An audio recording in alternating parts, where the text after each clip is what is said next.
Capítulo 20. José no Egito. Enquanto isto se passava, José com seus detentores estava a caminho do Egito. Jornadeando a caravana para o sul, em direção das fronteiras de Canaã, o rapaz podia discernir, à distância, as colinas entre as quais se achavam as tendas de seu pai. Chorou amargamente a lembrança daquele pai amoroso, em sua solidão e aflição. Novamente, a cena em Dotã veio diante de si. Viu seus irmãos irados e sentiu os olhares furiosos que lhe dirigiam. As palavras pungentes, insultantes, que seus aflitos rogos encontraram, estavam a soar-lhe nos ouvidos. Com o coração a tremer, olhou para o futuro. Que mudança na situação de um filho ternamente acalentado para o escravo desprezado e desamparado. Só e sem amigos, qual seria sua sorte na terra estranha a que ele ia? Por algum tempo, José entregou-se a uma dor e pesar incontidos. Mas na providência de Deus, mesmo esta experiência seria uma bênção para ele. Aprendeu em poucas horas o que de outra maneira anos não lhe poderiam ter ensinado. Forte e terno como havia sido seu amor, fizera-lhe mal com sua parcialidade e indulgência. Esta preferência imprudente havia encolerizado seus irmãos e os incitara à ação cruel que os separara de seu lar. Os efeitos dessa preferência eram também manifestos em seu caráter. Defeitos haviam sido acoroçoados, que agora deveriam ser corrigidos. Ele estava se tornando cheio de si e exigente. Acostumado à ternura dos cuidados de seu pai, viu que não se achava preparado para competir com as dificuldades que diante dele estavam, na vida amarga e desconsiderada de estrangeiro e escravo. Então seus pensamentos volveram para o Deus de seu pai. Na meninice fora ensinado a amá-lo e temê-lo. Muitas vezes, na tenda do pai, ouvira a história da visão que Jacó tivera, quando se retirara de seu lar, como exilado e fugitivo. Contaram-lhe a respeito das promessas do Senhor a Jacó, e como tinham elas se cumprido, como na hora de necessidade os anjos de Deus tinham vindo instruí-lo, consolá-lo e protegê-lo. E aprender acerca do amor de Deus, provendo um Redentor aos homens. Todas estas lições preciosas vinham agora vividamente diante dele. José acreditava que o Deus de seu pai seria o seu Deus. Ali mesmo se entregou então completamente ao Senhor, e orou para que o guarda de Israel estivesse com ele na terra do exílio. Sua alma fremiu ante a elevada resolução de mostrar-se fiel a Deus, de agir, em todas as circunstâncias, como convinha a um súdito do reino do céu. Serviria ao Senhor com interesse de coração, enfrentaria as provações de sua sorte, com coragem e com fidelidade cumpriria todo o dever. A experiência de um dia foi o ponto decisivo na vida de José. Sua terrível calamidade transformara-o de uma criança amimada em um homem poderoso, corajoso e senhor de si. Chegando ao Egito, José foi vendido a Potifar, capitão da guarda do rei e cujo serviço ficou durante 10 anos. Ali foi exposto a tentações nada triviais. Estava em meio da idolatria.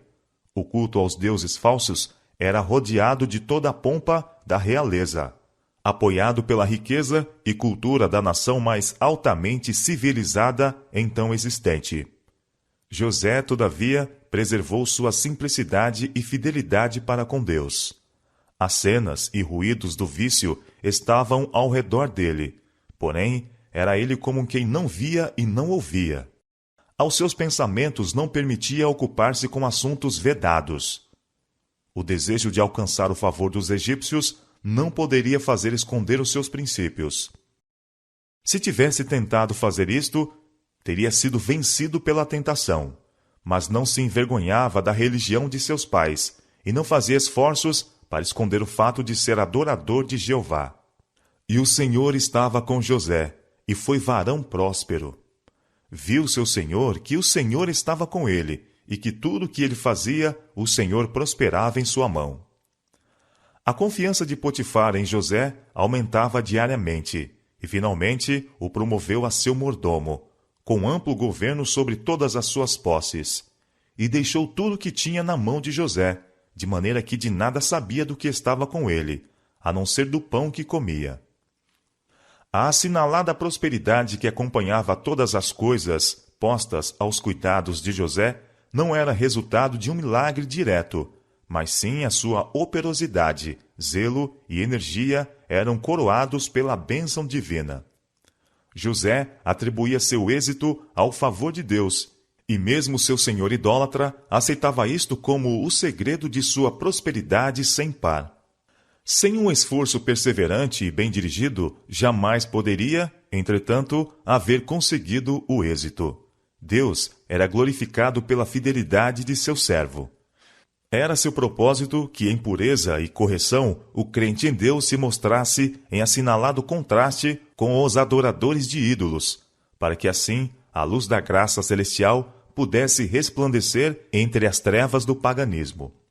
A gentileza e fidelidade de José ganharam o coração do capitão Mor, o qual veio a considerá-lo como filho, em vez de escravo. O jovem foi levado em contato com homens de posição e saber, e adquiriu conhecimento de ciências, línguas e negócios, educação necessária para o futuro primeiro-ministro do Egito. A fé e a integridade de José deveriam, porém, ser experimentadas por terríveis provas.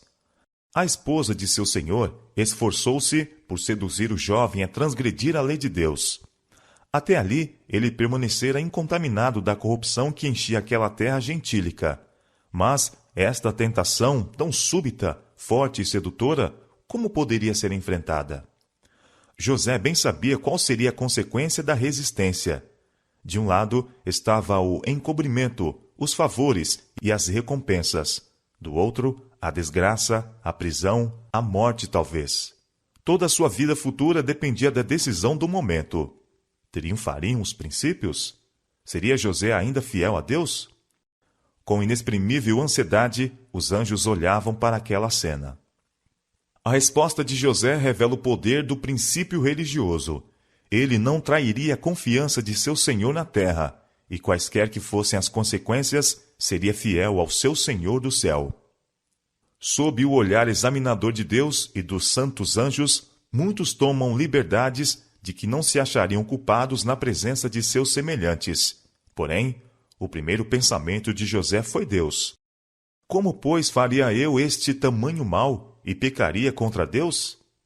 Se acalentássemos uma impressão habitual de que Deus vê e ouve tudo o que fazemos e dizemos, e conserva um registro fiel de nossas palavras e ações, e de que devemos deparar tudo isto, teríamos receio de pecar.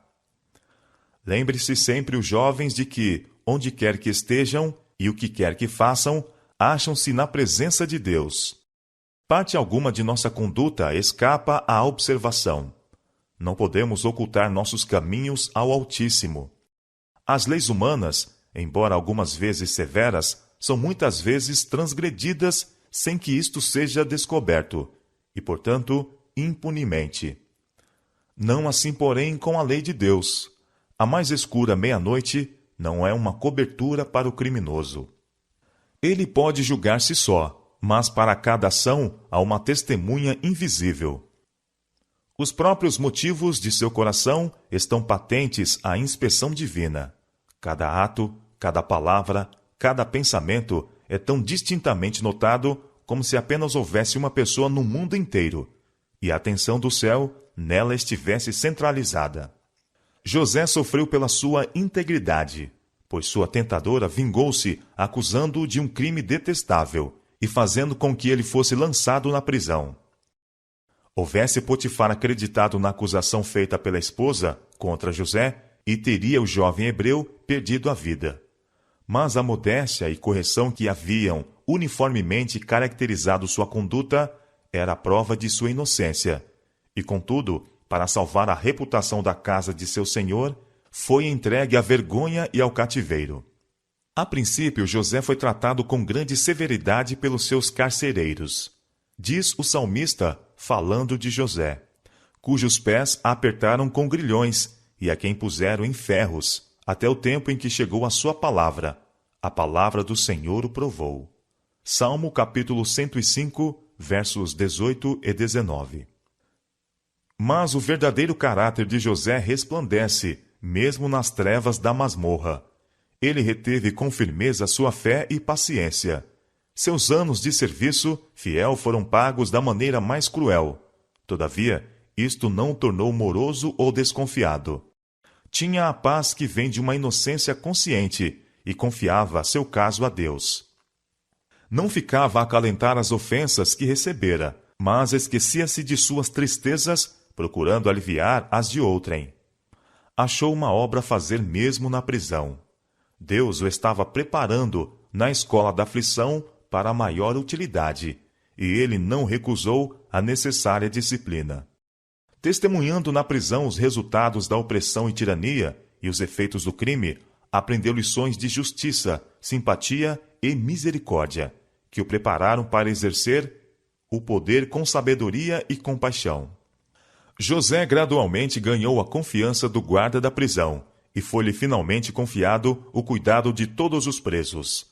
Foi a parte que ele desempenhou na prisão, integridade de uma vida diária e simpatia por aqueles que estavam em perturbação e angústia, o que abriu o caminho para sua prosperidade e honra futura.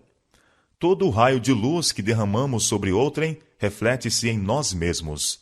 Toda palavra amável e cheia de simpatia proferida aos tristes, todo ato feito para aliviar os oprimidos e todo dom aos necessitados, se é determinado por um impulso justo, resultará em bênção ao doador.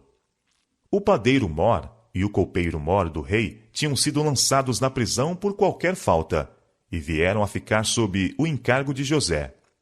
Uma manhã, observando que se mostravam muito tristes, amavelmente indagou a causa, e disseram que cada um tiveram um sonho notável de que estavam ansiosos por saber a significação. Não são de Deus as interpretações? Disse José. Contai-mo, peço-vos. Tendo cada um relatado o seu sonho, José fê-los saber a significação. Em 3 dias, o copeiro seria reintegrado em seu cargo e daria o copo nas mãos de Faraó, como antes. Mas o padeiro mor seria morto por ordem do rei. Em ambos os casos, ocorreu o acontecimento conforme fora predito. O copeiro do rei dissera possuir a maior gratidão para com José, tanto pela interpretação consoladora de seu sonho, como por muitos anos de bondosa atenção. E, por sua vez, este, referindo-se da maneira mais tocante ao seu injusto cativeiro, rogou que seu caso fosse levado perante o rei. Lembra-te de mim, disse ele, quando te for bem, e rogo-te que uses comigo de compaixão, e que faças menção de mim a Faraó, e faz-me sair desta casa, porque de fato fui roubado da terra dos hebreus, e tampouco aqui nada tenho feito para que me pusessem nesta cova. O copeiro mor viu realizar-se o sonho em todos os pormenores. Quando, porém, foi restabelecido ao favor real, não mais pensou em seu benfeitor. Durante mais 2 anos, José ficou como prisioneiro. A esperança que se lhe acendera no coração gradualmente morrera, e todas as outras provações acrescentou-se a amargura da ingratidão. Uma mão divina, porém, estava prestes a abrir as portas da prisão. O rei do Egito teve em uma noite 2 sonhos, que indicavam aparentemente o mesmo acontecimento, e pareciam prefigurar alguma grande calamidade. Não podia determinar sua significação, e, no entanto, continuavam a perturbar o seu espírito. Os magos e sábios de seu reino não puderam dar a interpretação. A perplexidade e angústia do rei aumentavam, e o terror espalhou-se por seu palácio. A agitação geral evocou à mente do copeiro mor as circunstâncias de seu próprio sonho. Com este veio a lembrança de José, e uma compulsão de remorso pelo seu esquecimento e ingratidão. Ele informou de pronto ao rei como seu sonho e o do padeiro mor foram interpretados por um cativo hebreu, e como se cumpriram as predições. Foi humilhante a Faraó volver dos magos e sábios de seu reino para consultar um estrangeiro e escravo, mas estava pronto para aceitar o mais humilde serviço caso pudesse seu espírito perturbado encontrar alívio.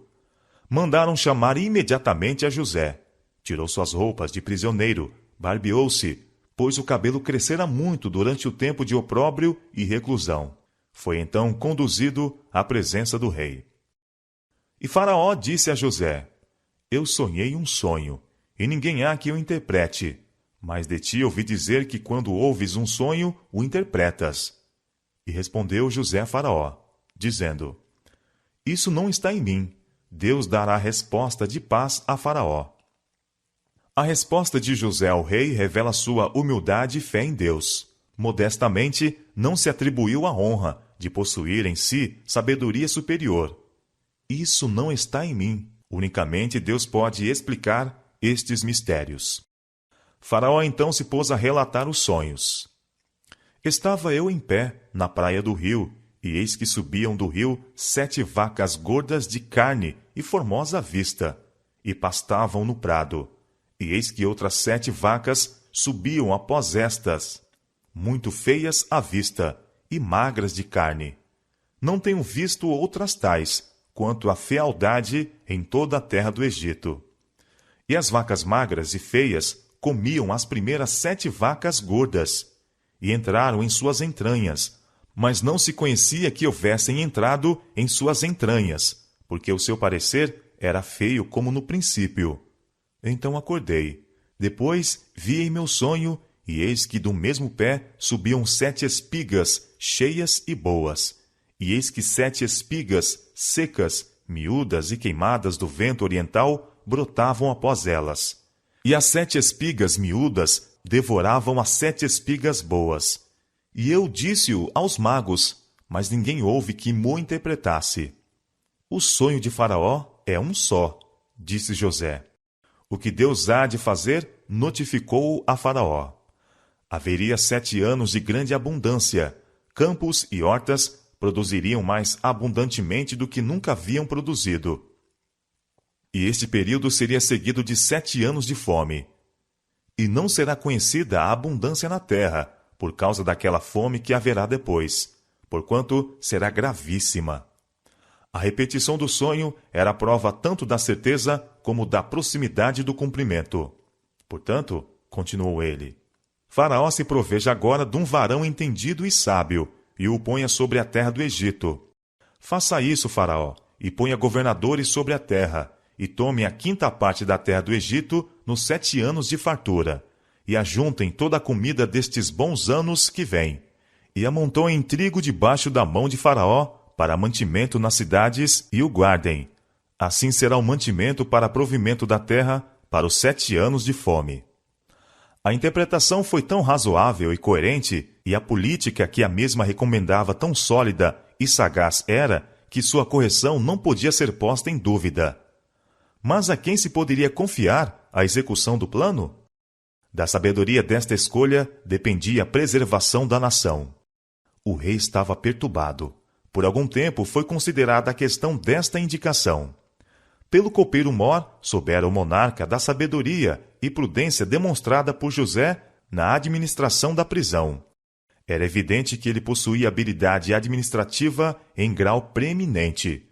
O copeiro, cheio agora de reprovação a si mesmo, esforçava-se por reparar sua anterior ingratidão, mediante o mais caloroso elogio ao seu benfeitor, e novas indagações, feitas pelo rei, demonstraram a correção do que referia a ele. Em todo o reino foi José o único homem dotado de sabedoria para indicar o perigo que ameaçava o país, e o preparo necessário para enfrentá-lo. E o rei estava convencido de que ele era o mais bem qualificado para executar os planos que propusera. Era evidente que um poder divino estava com ele, e que ninguém havia entre os ministros de estados do rei tão habilitado para dirigir os negócios da nação em tal momento crítico. O fato de que ele era hebreu e escravo era de pouca importância quando ponderado em confronto com sua sabedoria evidente e são juízo. Acharíamos um varão como este, em quem haja o Espírito de Deus? Disse o rei aos conselheiros. Esta indicação foi decidida, e a José foi feito o surpreendente anúncio. Pois que Deus te fez saber tudo isto, ninguém há tão entendido e sábio como tu. Tu estarás sobre a minha casa, e por tua boca se governará todo o meu povo. Somente no meu trono eu serei maior que tu. O rei pôs-se em seguida a investir José com as insígnias de seu elevado cargo. E tirou Faraó o anel da sua mão e o pôs na mão de José, e o fez vestir vestidos de linho fino, e pôs um colar de ouro no seu pescoço. E o fez subir no segundo carro que tinha, e clamavam diante dele: Ajoelhai! Fê-lo senhor de sua casa e governador de toda a sua fazenda, para a seu gosto sujeitar os seus príncipes e instruir os seus anciãos. Salmo capítulo 105, versos 21 e 22. Do calabouço José foi levado a governador sobre toda a terra do Egito. Era uma posição de alta honra e, contudo, assediada de dificuldade e perigo. Ninguém pode ficar a uma excelsa altura isento de perigo. Assim como a tempestade deixa ilesa a humilde flor do vale, ao mesmo tempo em que desarraiga a majestosa árvore do cimo da montanha, assim aqueles que têm mantido sua integridade na vida humilde podem ser arrastados ao abismo pelas tentações que assaltam o êxito e as honras mundanas. Mas o caráter de José resistiu de modo semelhante à prova da adversidade e da prosperidade. A mesma fidelidade que manifestou para com Deus quando estava na cela de prisioneiro, manifestou no palácio dos faraós. Ele era ainda um estrangeiro em uma terra gentílica separada de seus parentes, adoradores de Deus. Mas cria completamente que a mão divina lhe havia dirigido os passos, e com uma constante confiança em Deus, desempenhava fielmente os deveres de seu cargo. Por meio de José, a atenção do rei e dos grandes homens do Egito foi dirigida ao verdadeiro Deus, e embora se apegassem à sua idolatria, aprenderam a respeitar os princípios revelados na vida e caráter do adorador de Jeová. Como se habilitou José a efetuar um registro tal de firmeza de caráter, correção e sabedoria? Em seus primeiros anos, havia ele consultado o dever em vez da inclinação, e a integridade, a singela confiança, a natureza nobre do jovem produziram frutos nas ações do homem. Uma vida pura e simples favorece o desenvolvimento vigoroso das faculdades físicas como das intelectuais. A comunhão com Deus, mediante suas obras, e a contemplação das grandiosas verdades confiadas aos herdeiros da fé, haviam elevado e enobrecido sua natureza espiritual, alargando e fortalecendo o espírito como nenhum outro estudo poderia fazer. A atenção fiel ao dever em todos os postos, desde o mais humilde até o mais elevado, estivera adestrando toda a faculdade para o seu mais elevado serviço. Aquele que vive de acordo com a vontade do Criador está a assegurar para si o mais verdadeiro e nobre desenvolvimento de caráter. O temor do Senhor é a sabedoria, e apartar-se do mal é a inteligência. Jó capítulo 28, versos 28. Poucos há que se compenetram da influência das pequenas coisas da vida sobre o desenvolvimento do caráter. Nada com que temos de tratar é realmente pequeno. As circunstâncias variadas que deparamos dia após dia são destinadas a provar nossa fidelidade e habilitar-nos a maiores encargos. Pelo apego aos princípios, nas transações da vida usual, a mente se habilita a considerar as exigências do dever acima do prazer e da inclinação. Espíritos assim disciplinados não estão a vacilar entre o direito e o que não o é, como a vara a tremer ao vento. São fiéis ao dever porque se educaram aos hábitos de fidelidade e verdade. Pela fidelidade naquilo que é o mínimo, adquirem forças para serem fiéis em coisas maiores. Um caráter reto é de maior valor do que o ouro de Ofir. Sem ele, ninguém pode subir a uma altura honrosa. Mas não se herda o caráter. Não pode ser comprado. A excelência moral e as belas qualidades mentais não são o resultado do acaso. Os mais preciosos dons não são de valor algum, a menos que sejam aperfeiçoados. A formação de um caráter nobre é obra de uma vida inteira, e deve ser o resultado de um esforço diligente e perseverante. Deus dá as oportunidades. O êxito depende do aproveitamento das mesmas.